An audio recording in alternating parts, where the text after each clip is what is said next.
Bugun podkastimizda trading sohasiga shov-shuv ko'targan yosh treyder. Trading sohasiga kirib kelishdan maqsad bor fokusini pulga qaratadi.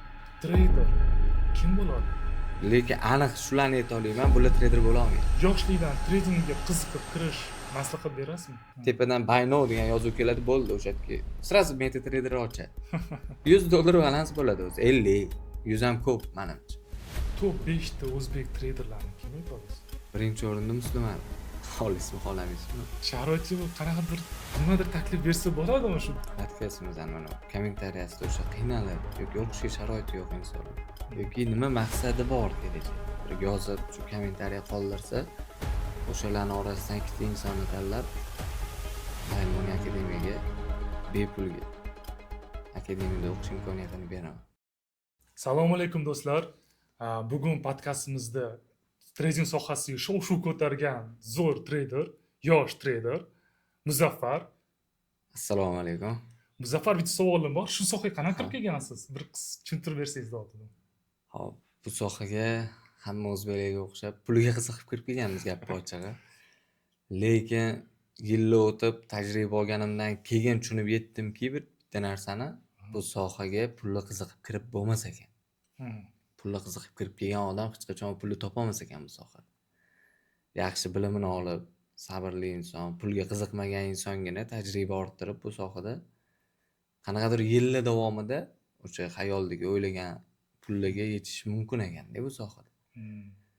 Biz ham boshda lekin shu xatoni qilib kirganmiz. Pulga qiziqqan holda. Bu degani asosiy pul betda ekanda. Pul hamma qiziqib shu sohaga kirib kelar ekan. Hozirgi paytda ham shunaqa, 90%, 99% inson O'zbekistonda 99% inson trading sohasiga kirib kelishdan maqsad bor fokusini pulga qaratadi. Pulga qaratgan holda kirib keladi bu sohaga. Natijada faqat zarari bo'ladi-da. Xayoldagi pullarni topolmagan holatda. Hamma 99 odamlar shu pul topaman deb hamma shu sohaga kirib, lekin bilasizmi? Shu sohada imенно 90-95% odamlar pul yo'qotadi. Bu nimaga deb o'ylaysiz? Avvalambor sabrsizlik, nafs, tajribasizlik-da. Asosiy pul yo'qotish sababi shu. Sabrsizlik, nafs, bu degani bu sohada tizim. Birinchi o'rinda tizimli savdo. Tizimliga ega odamlar bu sohada har doim foydada bo'ladi. Bo'lmasam sizningcha trader kim bo'ladi? Hozirgi O'zbekistonning vaziyatidan kelib chiqib aytadigan bo'lsa, pastga hamma bir xil holatda trading sohasiga kirib kelyapti-da. Bu birinchi o'rinda ishsiz qolgandan va ko'p qarzga kirib qolgandan. Boshqa ilojini topmasdan trading sohasiga kiryapti. Lekin aniq shularni ayta olaman, bular trader bo'la olmaydi. Bu insonlarga emas bu kasbga kirib kelish. Ras yana bitta yoshlikdan tradingga qiziqib kirish maslahat berasizmi? Da, bilimini olsa, aytganimdek pulga qiziqmasdan bor fokusi bilimga qaratsa, tajribaga qaratsa, fokusi to'g'ri qarata olsa, da yoshlarga maslahat beraman. Yaxshi kasb. Necha yoshdan tradingga boshlagan ma'qul deb o'ylaysiz? Endi hozirgi paytda yosh tanlamayapti-ku bu soha. Har qanday yosh o'sha aqlini tanibdiki, trading deb turib kirib ketyapti. Hozirgi paytda yosh chegarasi yo'q, to'g'risi. Aqlni yig'ib olgan odam. Endi men o'zimning fikrim 18-19 yoshlardan deb o'ylayman. Mana shunaqa deb o'ylayman, shu 18-19 yoshdan kirib kelsa, bali aql hushi yig'ib olib, sabrli bo'lib, shu sohaga, chunki sabrli kerak, tushunib boshlaydi bu narsa. Kerak. Shunaqa ko'p savol beradiki, nimaga auditoriyasi ko'p kanallarda juda ko'p stop olishadi. Imенно mana shu signal berganda. Bular bitta qanaqadir brokerlar bilan kelishuv yo'qmikan? Nima deb o'ylaysiz? O'zbekistondagilarmi? O'zbekiston juda ko'p, auditoriyasi ko'p kanallar. Yo'q menimcha. Kelishuv endi-chi bu sohada bilasizlar, foyda ham zarar ham yonma-yon yuradigan sohada. Kimdir stop olsa u brokerga endi hozirgi paytda O'zbekistonda bir 80-90% traderlar o'rganib olgan. Qanaqa xalq, signal bilan ishlaydigan odamlar, traderlar. Bitta kanal stop olsa, shu gapni gapirishni o'rganib qolgan-da. Broker bilan ishlaydi, yo'q. Broker bilan ishlashdan Manimcha O'zbekistonda unaqa trader yo'q deb bilaman. Brokerni foydasiga ishlaydigan. Ha. Men shaxsan o'zim ko'rmaganman. Bizani klubimizda, bizani tanish bilishlarimizni orasida unaqalar yo'q. Ko'pini bilaman, O'zbekistonda eng katta auditoriyaga ega insonlarni ham bilaman. Endi bozor holatidan kelib chiqib stop yeyish hammada kuzatiladi. Eng zo'r inson ham stop yeydi paytkiz. Ayniqsa hozirgi kunda bozor holatini ko'ryapsiz. Volatility juda baland. Manipulyatsiyalar ko'p bozorda, shuni hisobiga ham stoplar. Endi bizning stopimiz 40-50 pips bo'lgan hisobiga ham menimcha hozirgi paytda shu sabab volatility manipulyatsiya hisobiga stop yeyilyapti. Ha, volatilimiz. Lekin kelishuv katta ehtimol bilan yo'q, eshitib olinglar yaxshilar. Eshitdinglar, что kelishuv yo'q degan. Yo'q unaqa narsalar. Sizlar noto'g'ri fikrdasizlar. Hech qaysi trader kelishib olib, men broker bilan kelishib, unga stop yedirib, yo'q. Bu gap bo'lib turibdi. Chunki odamlar ko'p har xil signallarda o'tiradi-da. Mana yoshlar hamma signalni bitta signalni, ikkita signal. Albatta hamisha auditoriyasi ko'p signallarda ular ishonishadi. Shu haqiqatan va shu даже auditoriya ko'p signallarda berganda stop juda ko'p bo'ldi oxirgi paytda. Bu bozor volatility hisobiga deyapsiz-da.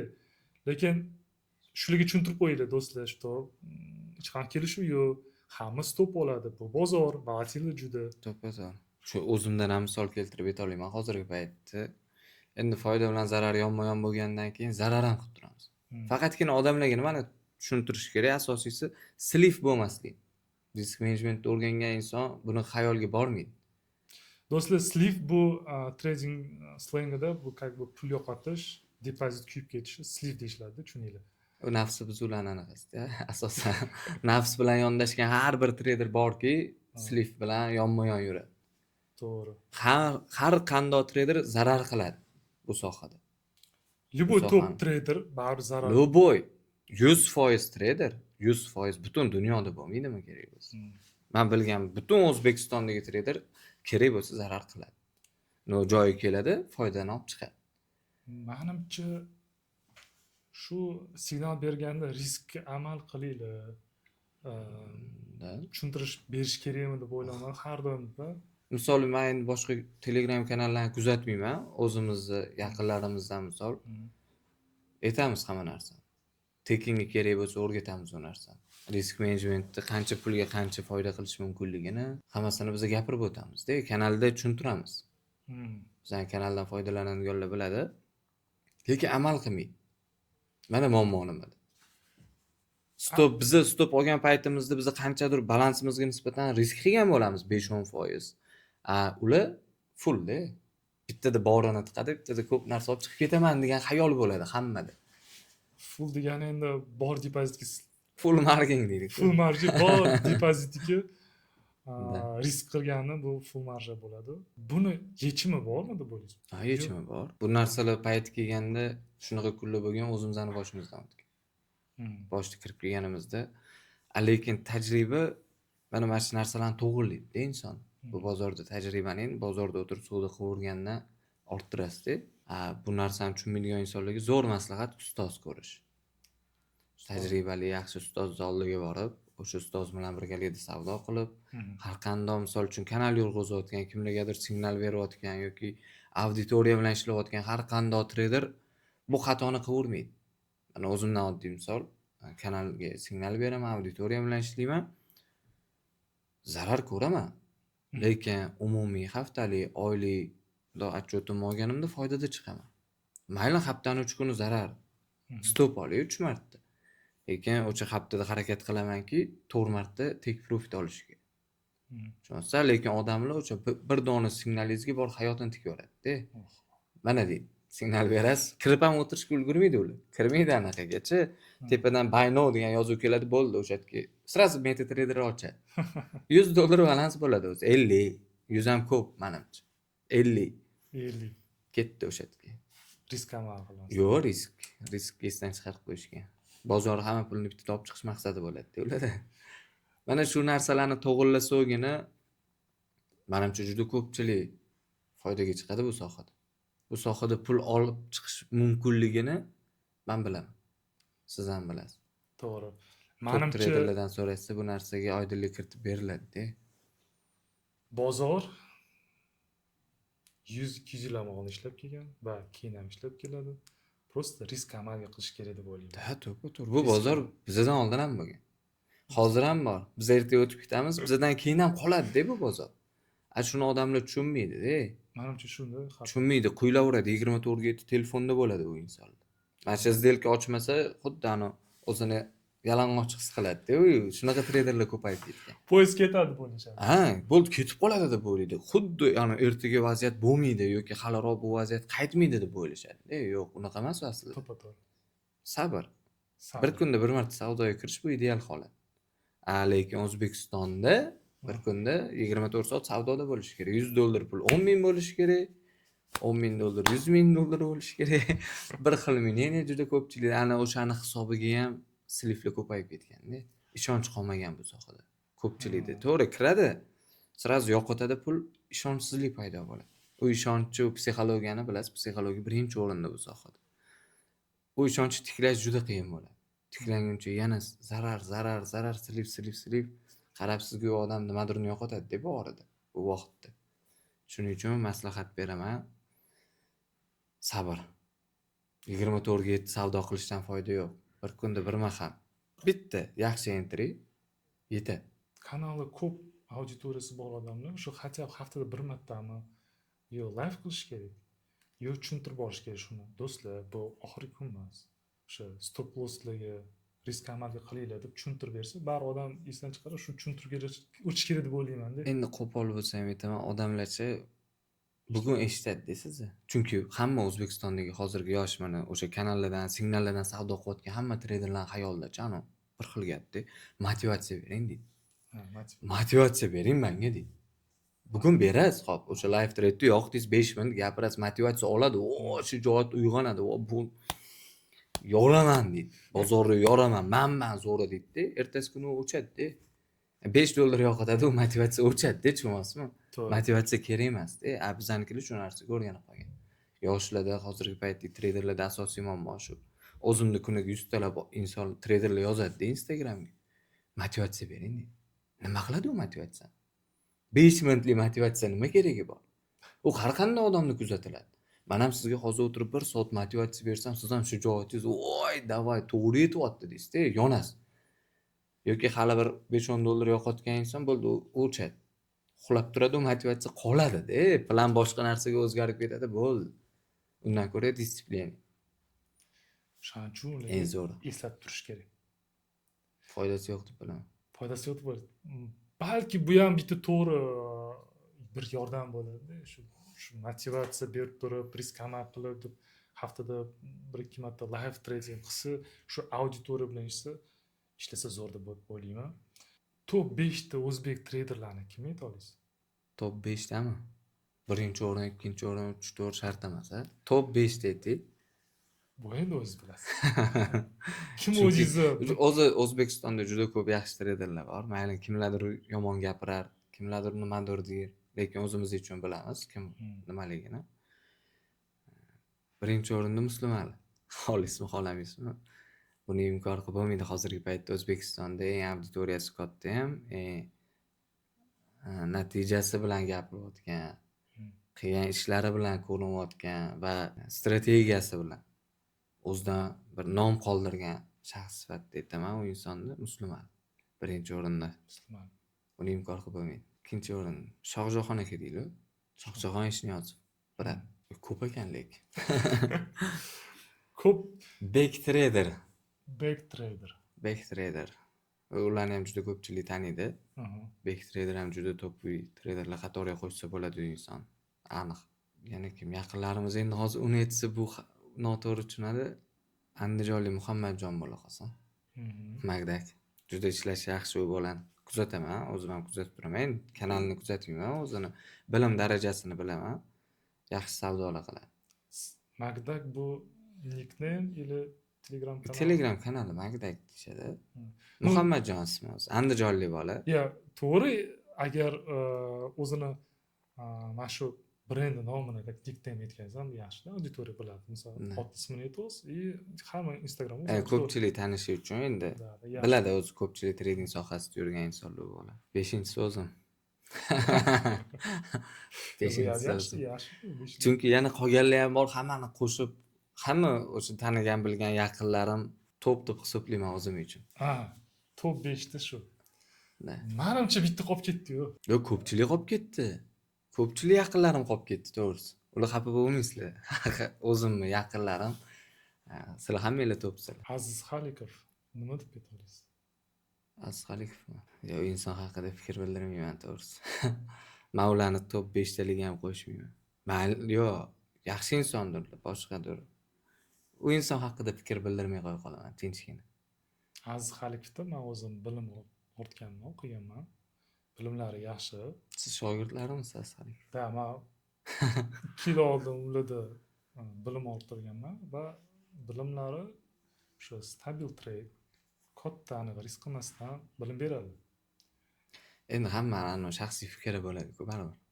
To'g'ri, men hali unaqa urovenda emas turman, balkim. Men bularga baho berib, bularni nimadir baho bermayman bularga. Prosta o'zim uchun yaxshi deb bilgan insonlarimni sanadim. Balkim siz aytayotgan insoningiz ham yaxshi savdo qilar, yaxshi insondir. Men tanishmasman, shuning uchun. Men shaxsan kuzatmaganman hech qachon bu insonni, ko'rmagan, hayotda ko'rmaganman, kuzatmaganman. Bir darsliklarini ham e'tibor qilmaganman. Shuning uchun fikr bildira olmayman. Oxirgi qiziq savolim bor. Juda ko'p traderlar hozir bilamiz, stiv qilishyapti. Depozitlarni yo'qotishyapti. Bilimsiz traderlar slivda. 90-95%. Qanaqa traderlar? O'zini trader sohaga kelib, kimdir bilim YouTube'da o'rgangan, kimdir balki ustoz. Kimdir izlanishda, har xil kitobda izlanishda bor. Lekin bilamizki, statistika bo'yicha 90-95% traderlar slivda va shunga qanaqadir sistema berib shu statistikani O'zbekistonda kamaytirsa bo'ladimi? Bo'ladi. Bo'ladi, buni ustida o'zimiz ham ishlayapmiz. Bu narsani o'zim ham ko'pchilikka tushuntiryapman. Vaqt kerak ozgina. Qanaqa odamlarga bu sohaga kirib bo'ldi, millioner bo'lib ketasan degan fikr odamlarning xayolidan chiqarib tashlaymiz-ku qachondir. Qachondir odamlar tushunib yetadi-ku foyda zarar yonma-yonligini. Qachondir tushunib yetadi zarar ham bo'lishini to'g'ri qabul qiladigan payt keladi-ku. Ana o'shanda bu tizimlarni ishga solsak bo'ladi.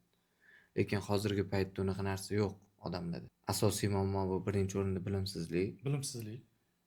Ikkinchi o'rinda har bir o'sha signal kanallar orqali savdoga kirayotgan, o'sha aytayotgan 90% trader esa Telegramini bitta ochsangiz 50 ta signal kanal bo'ladi u insonda. Ana o'sha ularni slivga olib boradi. Bir kunda 50 ta kanaldan 5 tasi stop olsa, u insonni hamma narsasi ketdi deb hisoblayverasiz-da. Bilimsizlik, ko'p signal kanallarda o'tirib va shu signallarga qarab juda ko'p bitim savdoga kirishga bu minusga olib keladi. Uchinchisimi? Bilimsizlik, signal kanal. Uchinchisi nafs. Nafs, обязательно nafs. Bu aniq. Qoniqmaslik-da. Qoniqmaydi. Men juda ko'pchilik aytaman. O'zbekiston sharoitida bir kunda o'rtacha 20-30 dollar topsa, bilasiz, 20-30 dollar topish uchun 1 soat vaqt yetadi. Yaxshi vaziyatda kutasiz, 50 dollar balansingizga ham topsangiz bo'ladi. Minimal risk qilgan holatda. Endi uni oylik yoki haftaliga chaqib ko'rgisi kelmaydi hech kim. Chunki 50 dollar tashlagan odamning orqasida 5000 dollar qarzi bo'ladi. 50 dollar depozit qilgan insonni 5000 dollar qarzi bo'ladi. Bitta interest 50 dollar foyda ko'rsatadi bozor, beradi. Uni maqsadi xayolda bir xilda. Yo, bu ko'proq bo'lsin, qarzimni yopishim kerak-ku deydi. Natijada olmaydi u foydani. Bozor unga qarshi yuradi, обязательно sliv bilan tugaydi oxiri bu narsa. Qoniqtirmaydi, qoniqish yo'q. Hisob kitob qilishni bilishmaydi haligacha, bu aniq. Mayli, balkim negativ yozishar, boshqa qilar. Lekin haqiqat. Hisob kitob qilib, mayli bir kun 10 dollar yo'qotdim, 20 dollar yo'qotdim, 30 dollar yo'qotdim. Lekin yana bor-ku 20-30 dollarim. Keyin mana shuni yo'qotdim, to'xtay, ertangi kunni harakat qilib ko'ring. Xudo Bitimga xohlasa rizqim kamroq uzilmagan bo'lsa, ertasi kuni yana ko'zni ochib, yana bitimga kirsa bo'ladi. Yana savdo qilsa bo'ladi. O'sha kuni balkim foydada yopar. Ertasi kuni yana vaqti bor. Ana shu narsalarni tushunmaydi. Juda ko'pchilikning xatosi mana shunda. Ana o'shaning uchun bizni yaratgan tizimimizni olib kirishga hali voqli. Chunki odamlar u narsani avvalambor u narsani tekinga beramiz deganmiz. Tekinga beramiz. Lekin qadriga yetmaydi bu bir. Ikkinchidan tushunmaydi bu narsa. Ularning miyasiga o'tirib bo'lgan o'sha infantsiyaganlik, o'sha noto'g'ri tizimlar, noto'g'ri savdolar o'tirib bo'lgan hammaning miyasiga. Uni oldin tozalash kerak ularni. Chunki juda ko'p sohada juda ko'p Telegram signal kanalda va shu yoshlar har xil signallarga kirganda Steve ko'payib ketyapti. Endi menda yana bitta savolim bor sizga. Shu yoshlarga ustoz tanlaganda nimaga ahamiyat berish kerak? Trading sohasida o'ziga ustoz tanlaganda nimaga ahamiyat berish kerak ko'proq? Ko'proq ahamiyat beradigan narsasi avvalambor kimga shogird tushmoqchi bo'lsa, borib birinchi suhbatlashish kerak u inson bilan. Imkon qadar suhbatlashish kerak. Uni nimasi qiziq bo'lishi kerak? Bozorni ko'ra olayotgan holatlari u shogirdga qiziq bo'lishi kerak. Qanaqa savdo qilyapti u inson? Qayerda bitim ochyapti? Kanalda nima deyapti? Nimani targ'ib qilyapti? Nimani o'rgatyapti bu inson? Ana o'sha birinchi o'rinda bo'lishi kerak. Bizda unaqa emas u. Bizda hozir kimdir shogird bo'lib tushmoqchi bo'lsa, shotingizni ko'rsating. Ishlatgan pulingizni ko'rsating. O'shanga qaraydi, balansingizga qaraydi. Yoki nima qilganingizga qaraydi. Yurayotgan bilasiz, 80% trader bizda faqat media hayotda yashaydi. Juda bu ommaviy narsa bu.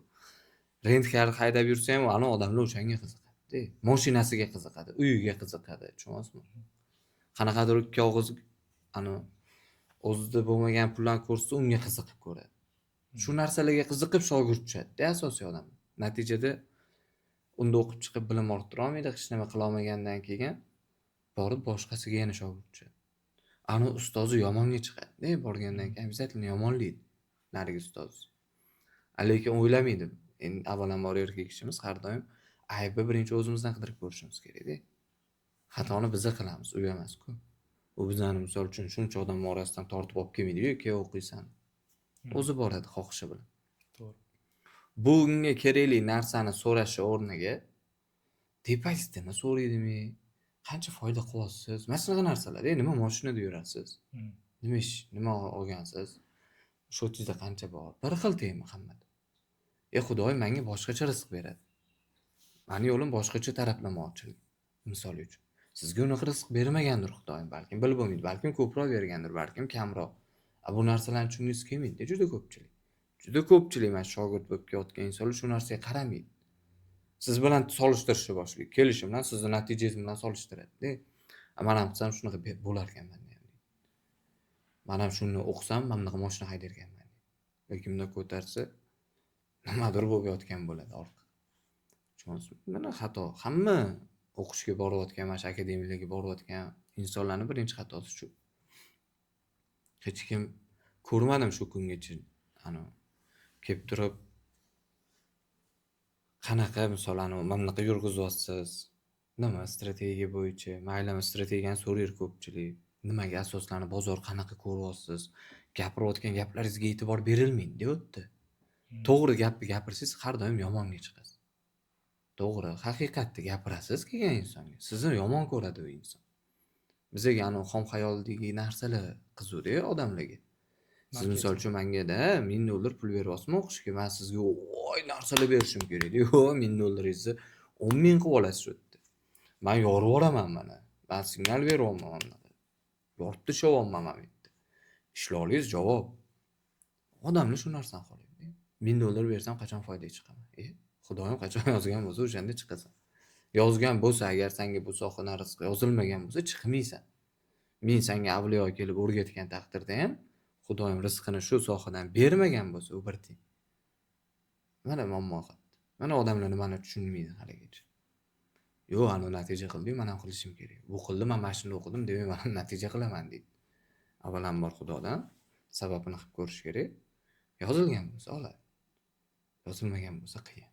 Men kimdan o'rgangan taqdirda ham men 50 ta trader kelib o'rgatmaydimi? Rizqi yozilmagan bo'lsa foydasi yo'q bu sohada ham. Buni lekin hozirgi yoshlar tushunmaydi. Ana shu pul berdim-u, boyib ketishim kerak deydi. O'qishga pul to'ladim-u, zo'r bo'lib ketishim kerak deydi. Lekin men tushunmayman, eploliymanmi yo'qmi degan narsa yo'q. Pulni olgan odam обязан bo'lishi kerak-da u inson. Shunaqa tasavvurda-da hamma inson. Ana o'shaning uchun ham haligacha juda ko'pchilik zararda, avvalambor zararda bu sohada. Juda ko'pchilik inson silifda. Mana shunaqa silifga yuz tutyapti, boshqa qilyapti. Qachondir Xudo xolisa tushunganda soha boshqachasiga rivojlanishni boshlaydi. Men o'ylashim bo'yicha hali bor, bir hamma tushunib yetguncha bir 4-5 yil bor deb bilaman O'zbekistonda. 4-5 yil. 4-5 yildan keyin hamma to'g'ri tushunadi. Elinglanadi.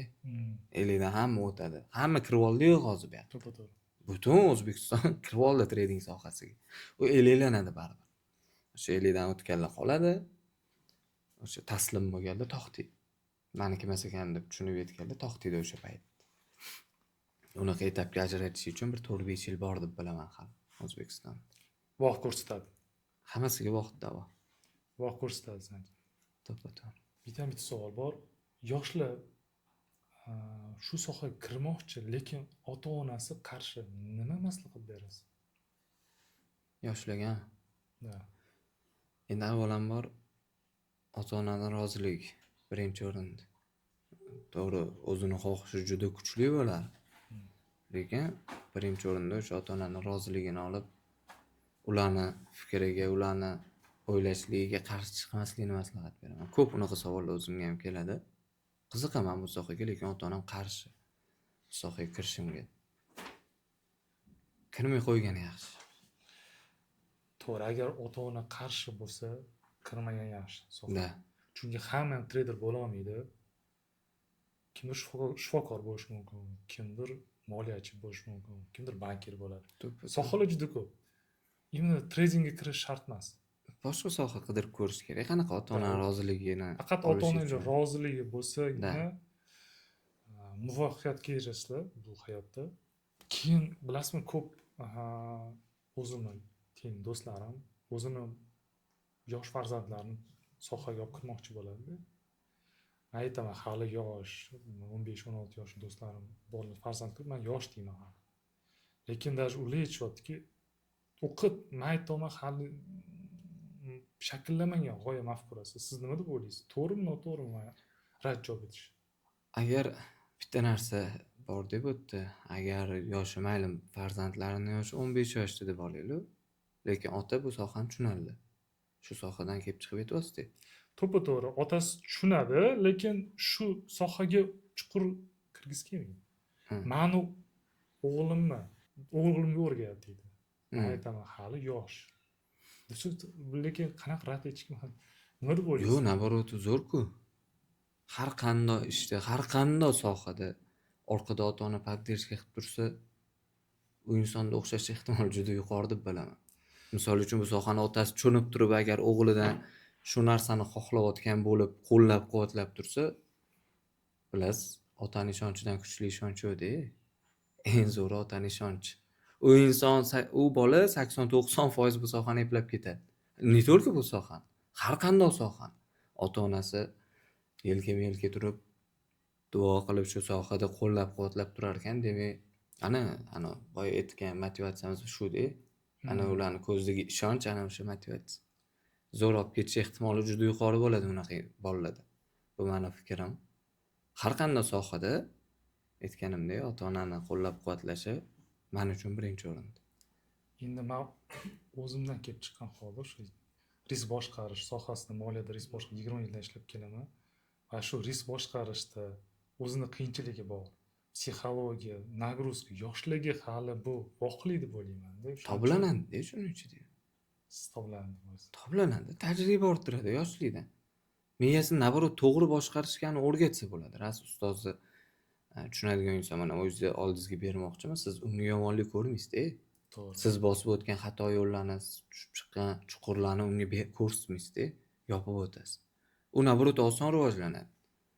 Siz hozirgi holatingizdagi tajribangizni 16-17 yashar bolaga berasiz. To'g'ri, qanchadir qisman tushunmay qolishi mumkin bu narsalarni. Hayotiy tajribasi kamligini hisobiga tushunmay qolishi mumkin.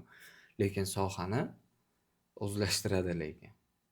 Biz aytayotgan nafslar u bolada uyg'onish qiyin bo'ladi. U bola faqatgina bilimga asoslanib rivojlanadi, bilimga, tajribaga. Sizni gaplaringiz unga уже singib ketadi yoshlikdan. Siz unga xolismi xohlamaysizmi, to'g'ri yo'l ko'rsatasiz-ku. To'g'ri, tajribadan kelib chiqib, shu qiyin yo'llardan уже biz bosib o'tganmiz. Ana o'shalarni osonlashtirib berasiz-ku u bolaga. Bu ham gapingiz to'g'ri. Ana unda rezultat kutish. Bo'ldi, realniyroq u boladan rezultat kutish. Bu yaxshi deb bilaman-da. Yaxshi rezultat ko'rsata oladi deb bilaman. Yozilgan bo'lsa, rizqi bo'lsa, shu avvalamborda ota-onasi duosi bilan. birinchi o'rinda. Xudoning bergan rizq bilan endi bu yerda o'zimiz yaxshi bilamiz. Minuslar ham bo'ladi ko'p. Qiyinchilik. Hali bola ko'tara oladi degan savollar bor. Shuning uchun men sal ikkilanib turaman. Endi aqli yetgancha berasiz deb bilim. Aqli yetgancha. Misol uchun menga shunaqa bola kelsa, ota-onasi kelib qo'lidan ushlab, mayli 15 yashar bo'lmaydimi? Qo'lidan ushlab turib ota-onasi men поддержка qilyapman, mana men qo'llab-quvvatlayman, men bolamga ishonaman desa, men oldimga olib kelib, shaxsan men olaman unaqa. Niyya toza. U bolani xolismi, xohlamaysizmi, ko'chada qarzi yo'q. Kelayotgan 90% odam qarzga kirib keyin keladi oldimizga. U bola zo'r-ku, psixologiyasi qo'limdan kelgancha zo'r maslahat beraman. U men uchun, meni karyeram uchun zo'r shogird bo'lib chiqish ehtimoli juda yuqori bo'ladi. Qaratgan fokusimga arziydigan natija ola olaman deb bilaman unaqa bolalardan. To'g'ri, bir eshitganim shu yoshlar tez, misol uchun yosh bola shu sohaga kelib kichkina daromad qilsa, misol uchun $25, $30 u qoniqadi shu pulga va depozitini ko'paytirishga harakat qiladi. Lekin yosh katta sohaga kelganda kichkina depozitga qoniqmaydi, $20-30 qolib va risk kattalashtirgisi keladi. Shu risk kattalashtirgan hisobiga minuslar ko'payib ketadi. Yoshlarda sekin-sekin shuning uchun yoshlarga shu bilim to'g'ri berib rivojlantirsa tez olib ketadi. Tez olib ketadi. Ham o'zini qanchadir katta anaqa balansga chiqib olish imkoniyati yuqori bo'ladi-ku bola. U bolani ro'zg'ori bo'lmaydi. U bolani farzandi bo'lmaydi, tashvishi bo'lmaydi, qarzi bo'lmaydi, ortiqcha xayollar bo'lmaydi u bolada. U bola yashayversa bo'ldi ota-onasi uchun. Ana u boladan rezultat kutsangiz bo'ladi. Endi hozir 21-asrda yashayapmiz. To'g'ri. Hozirgi bolalar 2 yashar bola telefonni tushunyapti-ku hozir. 2 yashar. Endi 16 yashar bolaga bu qiyin bo'lmaydi deb bilaman. 15 yashar bolaga. Kerak bo'lsa shunaqa bolalar bor. Mendan yaxshi tushunadigan bolalar bor kompyuterlar, programmalarni. To'g'ri, u bolaning hayotiy tajribasi yo'qdir. Lekin bunaqa temada miyasi juda umli bolalar bor-da. Eng yosh shogirdingiz necha yosh? Eng yosh shogirdim 14 yoshda qabul qilganman mana. 14 yosh. Bor shunaqasi. Hozirgi paytda mana 3 yil bo'ldi. O'sha bola kelganiga, yonimda yurganiga 3 yil bo'lgan. Tasavvur qilasizmi, u bolani hech kim ko'rsatib anaqa qilmayman. Hali beri, hali bor ko'rsatishimizga. Lekin bor, mana boshimdan o'tkazganman. Men davolniyman undan. Bo'la qolganligiga nisbatan men undan ko'nglim to'qroq. Siz necha yoshda sohaga kirdingiz? Men 22 yoshimda mana. 22mi, 21mi? Mana shunaqa atrofda. Biz kech boshlaganmiz. Yaxshi, zo'r. Ishingizga muvaffaqiyat tilayman. Rahmat. Muzaffar kattakon rahmat. Ulashgan bilimlaringiz bilan bizga mana shunaqa hozirgi trading sohasidagi tushuntirishlar berganingiz uchun va shu sohada hozir qiynalganlar, ko'pchilik minusda bo'lganlar uchun biz kichkina bo'lsa ham suhbat hozir qurdik. Menimcha manfaatli bo'ldi deb o'ylayman. Va shu sohada minusda yurganlarga nima maslahat va taklif bera olasiz?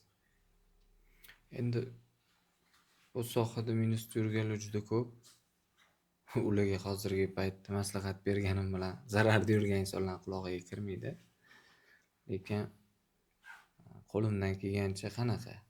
O'zimni ham niyatim bor edi shunaqa vaziyat bo'lib qolsa, shunaqa insonlar tanlab qo'limdan kelgancha yordam qilaman. Chunki O'zbekistonda bilim olish qimmat bu sohada. Xabaringiz bor, juda qimmat ana. Oxirgi paytda juda chek ko'tarib ketgan, Juda juda hamma qimmat hisoblanadi. narxi ko'tarib ketgan. Pro kurslar, har xil kurslar bor. Da, juda qimmat aniq u narsalar. Ko'pchilik sharoiti yetmaydi. Sharoiti qanaqadir nimadir taklif bersa bo'ladimi shu yaxshi bilimlaringizdan, такой sistemalaringizdan ayrim odamlarga auditoriya nimadir bersak bo'ladimi? Bir narsa aytib o'tmoqchiman hozir. Mana shu YouTube'da qisqa mazmunli podkastimizdan mana kommentariyasida o'sha qiynalib yoki o'qishga sharoiti yo'q insonlar yozishsan qanaqadir maqsadi bo'ladi-ku inson. Yuraylikcha. Желание shu sohaga kirish maqsadi. Nima maqsad kirgan yoki nima maqsadi bor kelajakda. Bir yozib shu kommentariya qoldirsa, o'shalarning orasidan ikkita insonni tanlab Laymun akademiyaga bepulga akademiyada o'qish imkoniyatini beraman. Faqat o'qish kerak, uni kommentariyada ularning fikrini bilish kerak. Bu sohaga kirishdan maqsad nimaligini o'qib ko'rishimiz kerak. Do'stlar, eshitdinglar? Ikkita maqsadli, chiroyli, zo'r kommentariy shaxsozlar Muzaffar tanlab, o'zlarining akademiyasida bilimlarni berib, sistemani o'rgatib, minus qilgan treyderlarni xudo xohlasa plyusga olib chiqadi. Bu avvalambor rizq Xudodan va ota-onani duosi bilan bo'ladigan narsa. Sizga kattakon rahmat. Rahmat sizga ham kattakon. Salomat bo'ling. Sog' bo'ling.